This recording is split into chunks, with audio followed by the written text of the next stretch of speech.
Hello नमस्कार दोस्तों, एक बार फिर आपका हमारे इस चैनल पर स्वागत है। जो हमारा चैनल है आर के स्टडी कंपटीशन 1, ये आपके लिए प्रतियोगी परीक्षाओं के लिए अच्छा कारगर साबित हो सकता है। तो दोस्तों, हमारे इस चैनल से जुड़ें और हमारे इस चैनल पर जो भी आपको कंटेंट प्रोवाइड किए जा रहे हैं वह है, आज इस समय स्पेशल जो क्लास चल रही है हमारी, वह है जो आगामी हमारे एग्ज़ाम आने वाले हैं, जैसे कि पैट, जो हमारा पैट आने वाला है। उसके बाद है सुपर टैट, जो भी सुपर टैट होगा, यूपी टैट, सी टैट, उनके लिए ये क्लास, हमारी जो इंग्लिश की क्लास है, बहुत ही अच्छी कारगर साबित हो सकती है अगर आप अच्छी तरह से इसे रिवीजन करते हैं अपने, या कंटेस्ट याद करते हैं। दोस्तों, जैसा कि आप जानते हैं, हमारा जो टॉपिक चल रहा है यहाँ पर, इंग्लिश का जो टॉपिक चल रहा था अभी पीछे जो चला था, वो था नाउन एंड द जेंडर। और आज प्रेजेंट में जो आज हम टॉपिक लेंगे वो है हमारा noun and the case. Case मतलब कारक, केस मतलब कारक, जो कारक हैं, जैसे कि हमने हिंदी में पढ़े हैं कारक, कारक के भेद पढ़े हैं, कारक के बारे में पढ़ा है, ठीक है। तो चलिए आज शुरुआत करते हैं अपने कारक की, यानी केस की। देखिए डेफिनेशन देखें पहले, यहाँ पर जो हेडिंग दे रखी है नाउन एंड द केस। देखिए case, the relation is which a noun stands to some other words or the change of the form by which this relation is indicated is called the case। तो यहाँ पर जो है इसकी definition है। अब देखिए, काइंड ऑफ केस मतलब कारक के भेद, कारक के भेद जो होते हैं हमारे ये हैं। देखो नंबर 1 पर दे रखा है नॉमिनेटिव केस, जिसे हम कहते हैं कर्ता कारक। क्या कहते हैं? नॉमिनेटिव केस को कर्ता कारक। दूसरा हमारा है ऑब्जेक्टिव केस। ऑब्जेक्टिव केस मतलब कर्म कारक, कर्म कारक। नंबर 3 पर है पॉसेसिव केस मतलब संबंध कारक। क्या है? संबंध कारक। और नंबर 4 पर है वोकेटिव केस मतलब संबोधन कारक। तो ये 4 कारक हैं और इन 4 कारक के बारे में हम अभी विस्तार से पढ़ेंगे। आप इसका स्क्रीनशॉट लीजिए, स्क्रीनशॉट लेने के बाद चलते हैं आगे।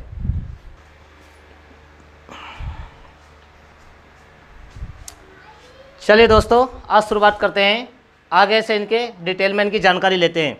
तो सबसे पहले दे रखा है नंबर 1 पर नॉमिनेटिव केस। क्या है? Nominative case.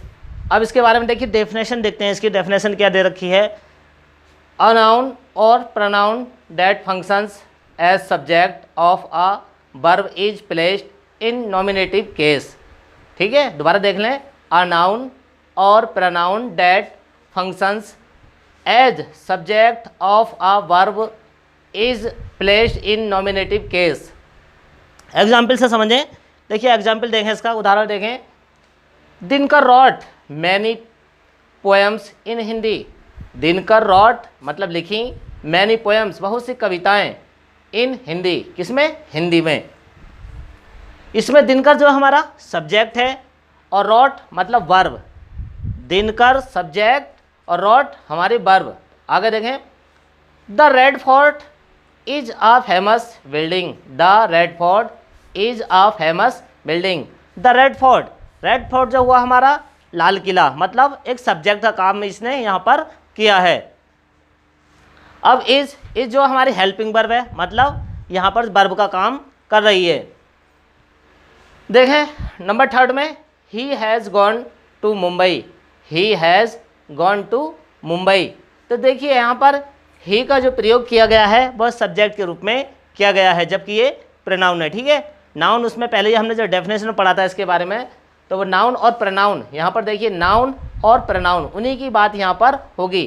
तो यहाँ पर ही हमारा सब्जेक्ट हुआ और हैज़ गॉन हेल्पिंग वर्ब और मैन वर्ब हुई। क्या? हेल्पिंग वर्ब और मैन वर्ब हुई। मतलब ये कार्य जो कर रहा है हमारा, किसका? He has gone to Mumbai. ये दोनों जो कार्य कर रहे हैं केस ऑफ नॉमिनेटिव। ठीक है, सब्जेक्ट कारक मतलब जो हमारा सब्जेक्ट का कारक है, यानी कर्ता कारक है, उसका यहाँ पर कार्य ये कर रहे हैं। देखिए दिनकर, द रेड फोर्ट, ही वाक्यों में रॉट, इज, हैज़, गॉन के सब्जेक्ट का कार्य करते हैं, अतः ये नॉमिनेटिव केस में है। किस में है? नॉमिनेटिव केस में है। आगे देखें ऑब्जेक्टिव केस। क्या है? ऑब्जेक्टिव केस, अ नाउन और pronoun that functions as subject of a verb is place in objective case. देखिए इसकी डेफिनेशन है, अब क्या है, ऑब्जेक्टिव केस मतलब कर्म कारक के रूप में, किसके, कर्म कारक के रूप में। अ नाउन और pronoun that functions as subject of a verb is place in objective case. मतलब इसे एग्जाम्पल से समझते हैं। ही हेल्प्ड प्रियंका, मतलब यहाँ पर है हमें हेल्पिंग वर्ब और ऑब्जेक्ट की जरूरत पड़ेगी, ठीक है। ही हेल्प्ड प्रियंका, देखिए हेल्प्ड जो होगी यहाँ पर वर्ब और प्रियंका हमारा यहाँ पर ऑब्जेक्ट हुआ है, ठीक है। यू टीच हर, टीच इसमें वर्ब है और हर जो है इसमें ऑब्जेक्ट का कार्य इसमें हुआ है। तो यहाँ पर हमने जो पढ़ा है इसे 2 सेकंड में, ऑब्जेक्टिव केस मतलब कर्म कारक के रूप में, यहाँ पर जो है कर्म को प्रधानता दी जाती है, ठीक है। आप पहले इसे नोट करें फिर आगे हम चलते हैं।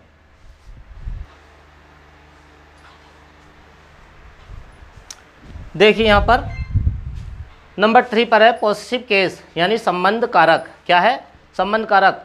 When a noun shows its relation with or possession on another noun is in possessive case, ठीक है।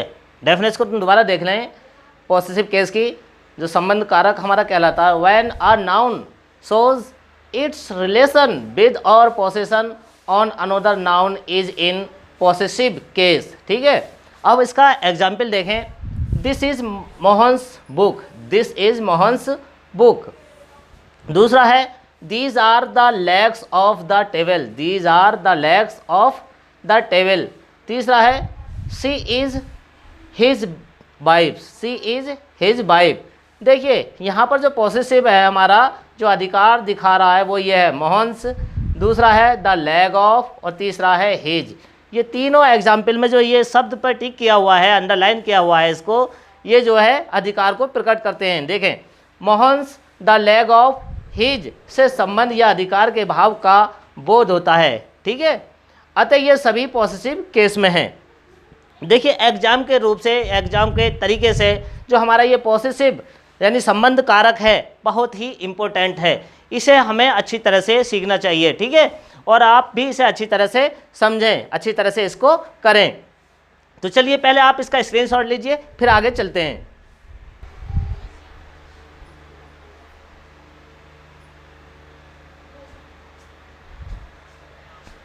चलिए दोस्तों देखते हैं, हमने एक यहाँ पर कारक की सारणी बनाई है, केस टेबल बनाया है। यहाँ पर मैंने बताया था अभी आपसे कि यहाँ पर ये एग्ज़ाम के लिए बहुत ही इम्पोर्टेंट होता है। यहाँ से हमारा एक नए क्वेश्चन पूछा ही जाता है।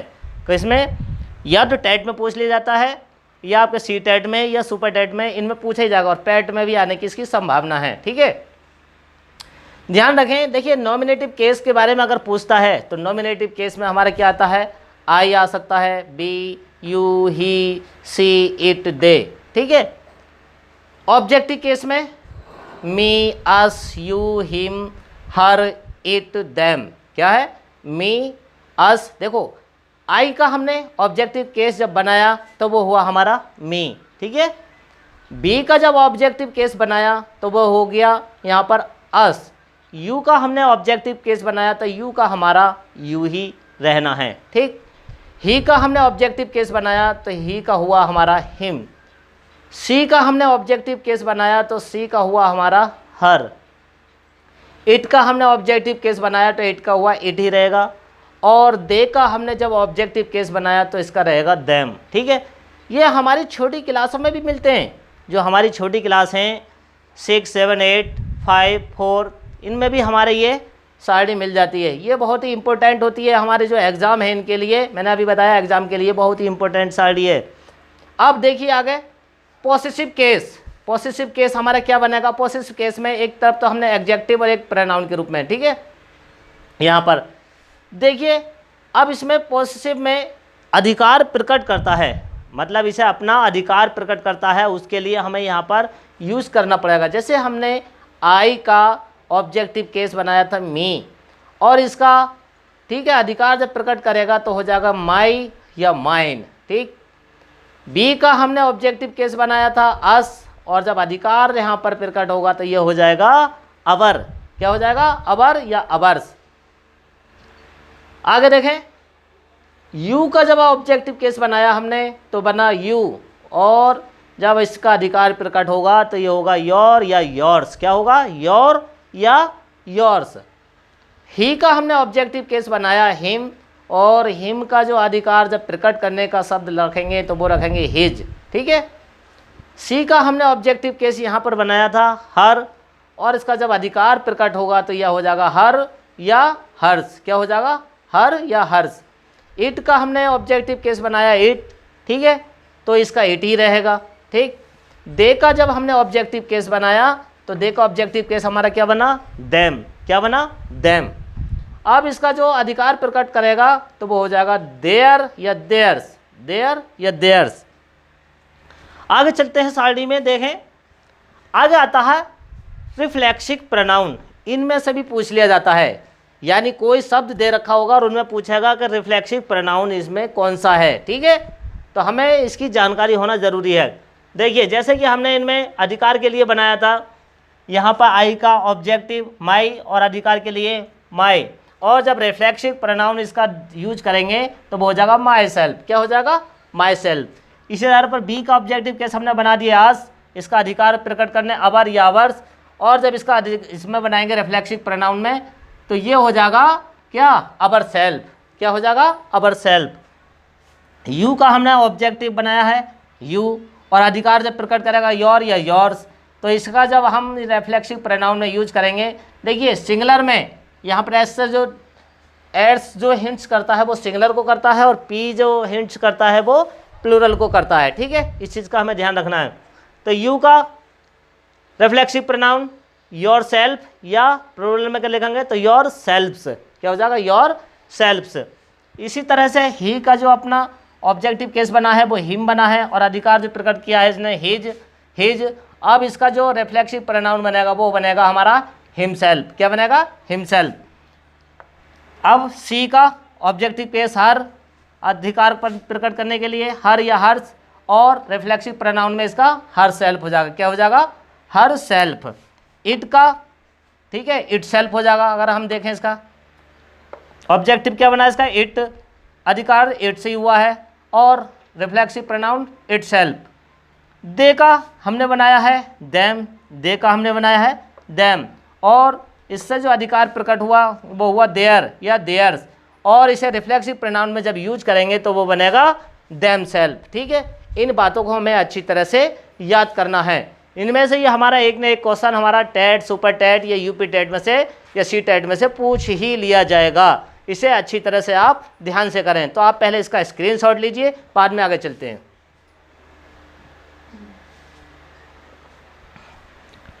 देखिए यहाँ पर एक नोट दे रखा है, mind self, ours self, ours selfs, him selfs, his selfs, her selfs, hers self, their self, their सेल्फ्स।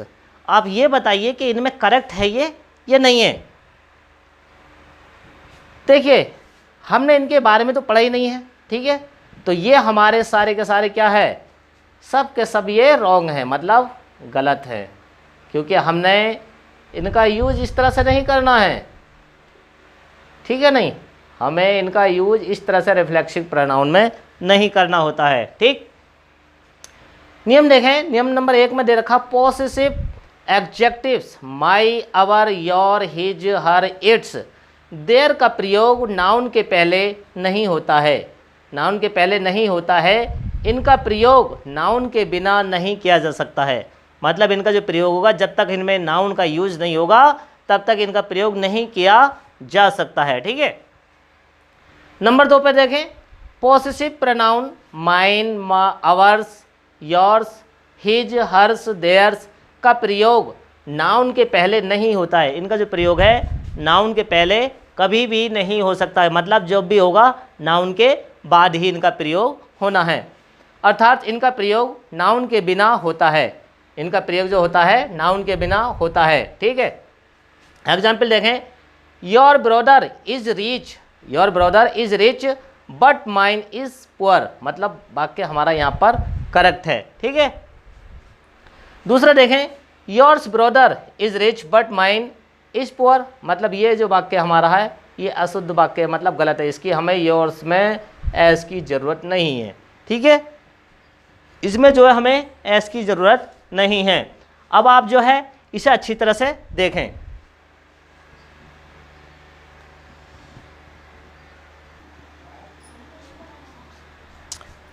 आगे देखें, पॉसेसिव केस।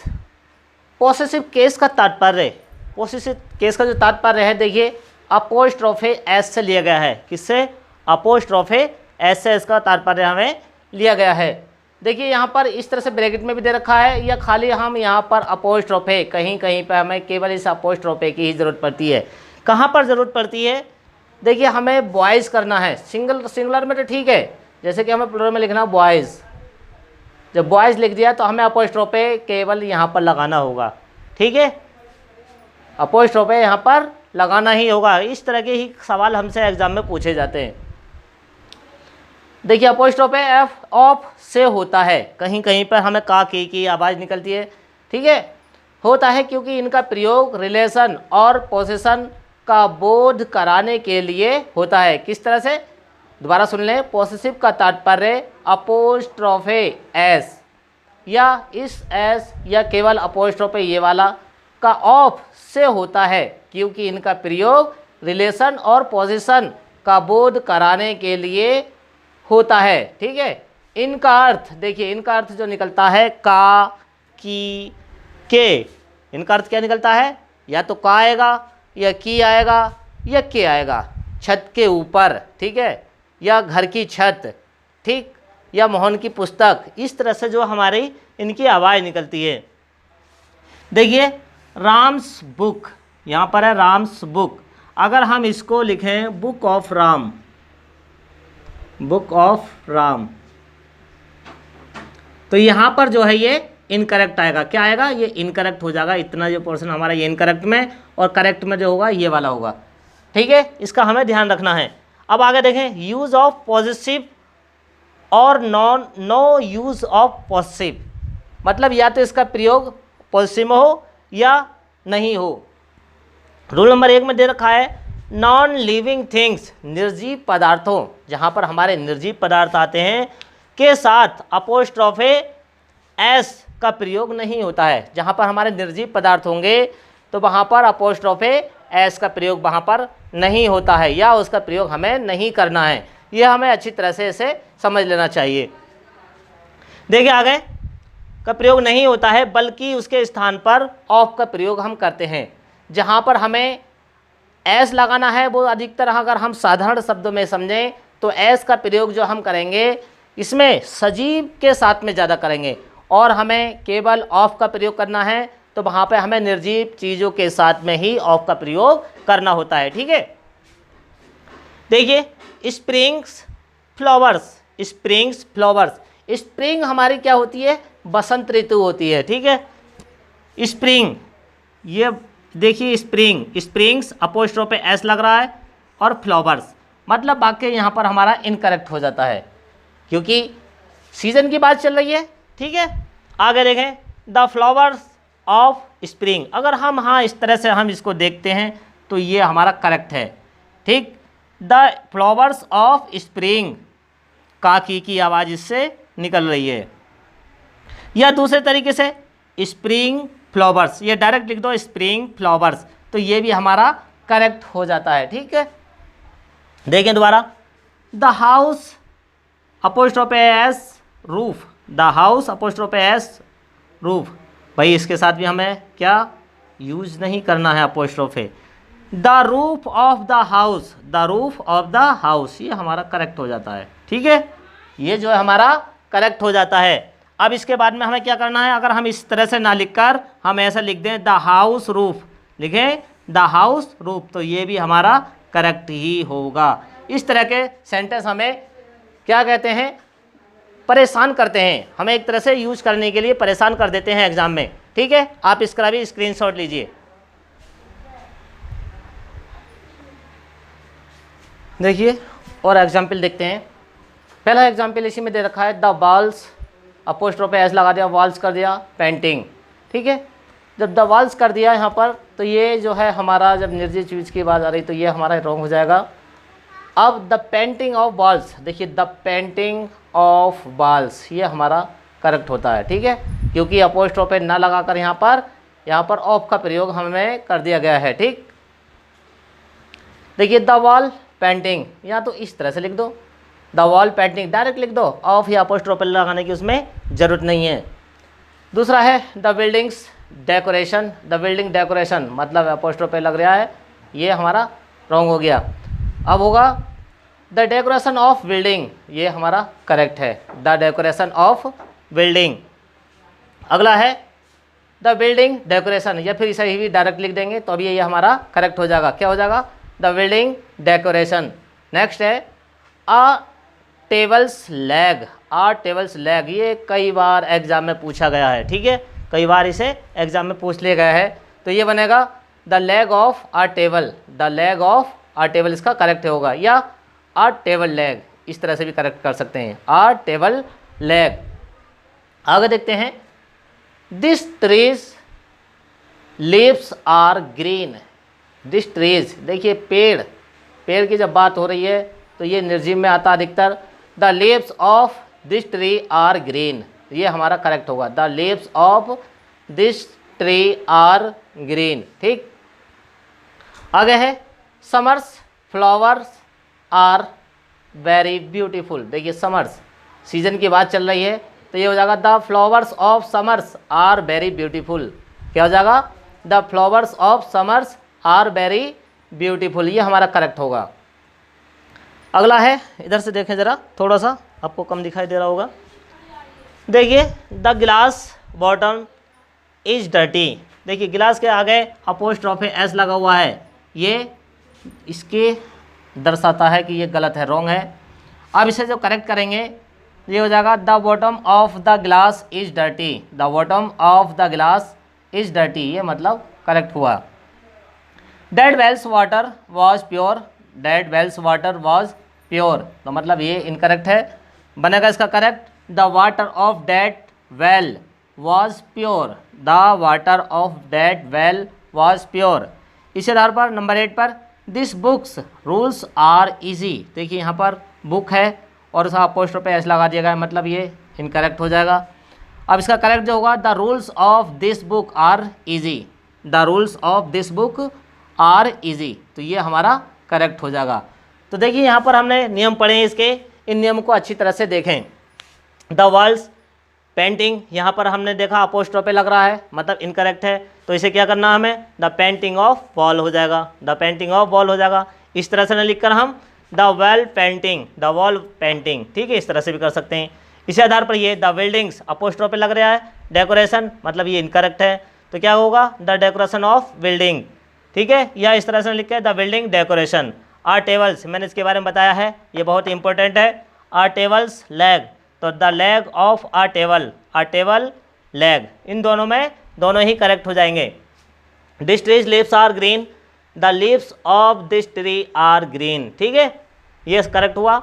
समर्स, देखिए अपोस्ट्रोफे लग रहा है समर्स पे, फ्लावर्स आर वेरी ब्यूटीफुल, तो ये बनेगा the flowers of summer are very beautiful, ठीक है। नंबर 6 पे ये बताया था अभी, द गिलास अपोस्ट्रोफे लग रहा है, बॉटम इज डर्टी, तो अपोस्ट्रोफे हटाएंगे, ऑफ का प्रयोग करेंगे, ठीक है, तो कैसे बनेगा सही, the bottom of the glass is dirty, ठीक। इसी तरह पे पढ़ा था dead wells water was pure, देखिए यहाँ पर अपोस्ट्रोफे लग रहा है, ये हमारा इनकरेक्ट का हिंट दे रहा है, तो ये बनेगा the water of dead well was pure. इस आधार पर है दिस बुक्स रूल, देखिए यहाँ पर अपोस्ट्रोफे है, ये इनकरेक्ट हो रहा है।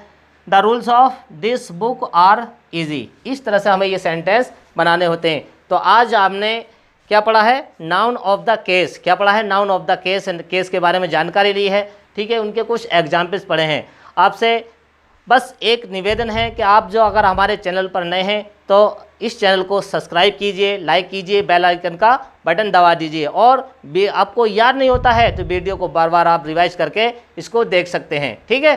तो कल तक के लिए कल हम फिर एक नए टॉपिक के साथ और नए एग्जाम्पल के साथ उपस्थित होंगे, तो कल तक के लिए दीजिए इजाज़त, नमस्कार, जय हिंद।